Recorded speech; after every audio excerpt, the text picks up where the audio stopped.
Wow, wir sind in Frankfurt im DKIX. Das ist der Internet-Knotenaustauschpunkt, hier der weltgrößte.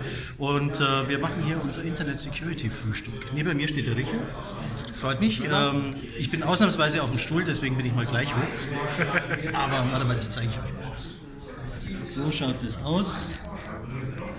Ja. Ich mal auf gleiche Höhe sein. Mir ist an mir. Mir ist an mir, genau. Also Richard, wer bist du? Stell dich mal ganz kurz vor und was machst du?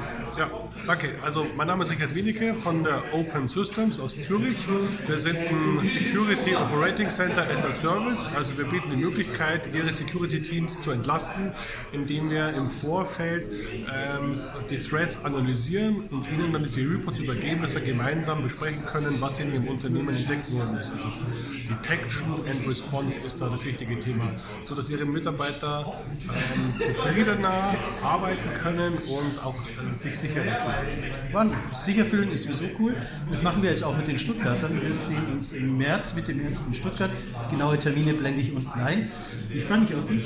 Immer wieder nett mit dir, coole Nummer und wir sind sowieso eine coole Show. Also Expertenteam beim ECO-Verband mit Open Systems.